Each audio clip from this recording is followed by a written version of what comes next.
បាទជំរាបសួរពុកម៉ែបងប្អូនថ្ងៃនេះឆាគ្រឿងត្រីដែងជាមួយនឹងម្រះព្រៅបាទថ្ងៃនេះដែរគឺស្នាដៃរបស់មេរបស់ខ្ញុំគាត់អ្នកធ្វើថ្ងៃជាដំបូងឡើយគឺយើងបេះម្រះព្រៅហើយនឹងហាន់ត្រីអណ្ដែងជាកង់ហើយយើងលាងទឹកលាងឲ្យស្អាតយើងចាប់ផ្ដើមឆាហ្នឹងហើយសម្រាប់វិធីសាស្ត្ររបស់មេរបស់ខ្ញុំគាត់ធ្វើគឺដំបូងឡើយគាត់ឆាគ្រឿងឲ្យឈ្ងុយ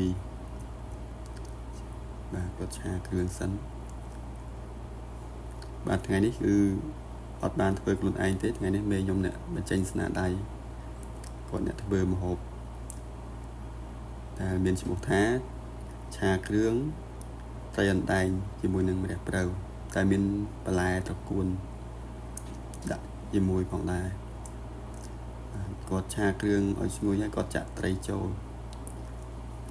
នេះជាវិធីសាស្ត្ររបស់គាត់អ្នកឆានឹងអត់ចម្លងតាមណាទេគឺការគិតរបស់គាត់ឆារបៀបរបស់គាត់ចាក់សាច់ចូលឆាត្រឡប់ទៅគាត់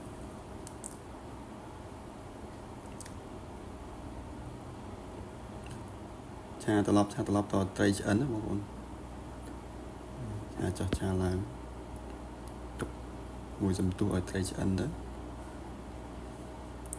បន្ទាប់មកគាត់ដាក់គ្រឿងគាត់មានទឹកត្រីប៊ីចេងមានរំស្ករហើយនឹងម្សៅរ៉ូឌីគាត់ដាក់គ្រឿងរបស់គាត់ដូចបានរៀបរាប់ខាងលើហ្នឹងគាត់ដាក់ឲ្យគាត់ច្បល់ឡើងជាមួយត្រីហ្នឹង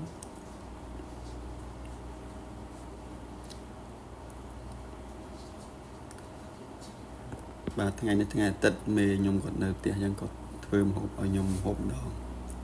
បាទបន្ទាប់មកគាត់ដាក់បន្លែចូលបន្លែរបស់យើងគឺត្រកួនដាក់ឲ្យវាមានជាតិបន្លែខ្លះ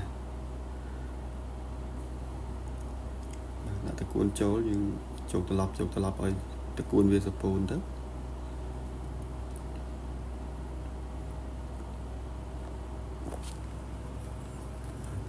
ទុកមកសន្ទុះឲ្យត្រកួនវាសពូនទៅយើងចុកឡើងទៅន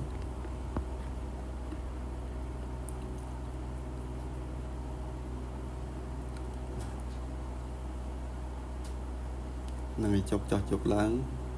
មើលទៅល្មមថាត្រកួនវាស្អិនវាសពូនល្អយើងអាចដាក់ម្រះព្រៅបានយើងដាក់ម្រះព្រៅថែមពីលើ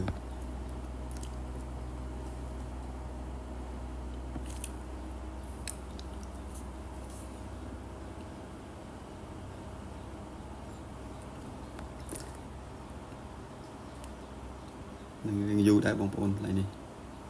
ខ្លាចត្រីវាឆ្អិនយើងចាក់ទឹកថែមបន្តិចទៅខ្លាចខ្លោចខ្ទះ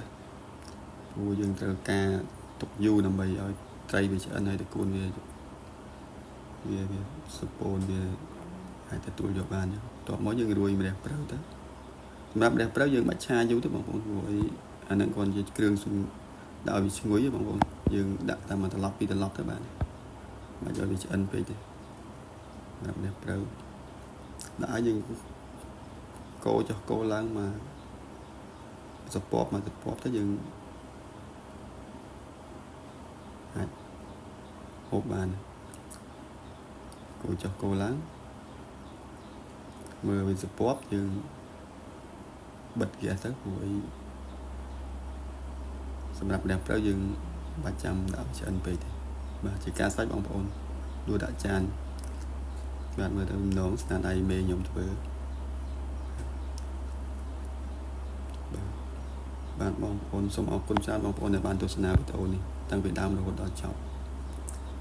វីដេអូរៀងកាត់តិចបងប្អូនអរគុណច្រើនបងប្អូន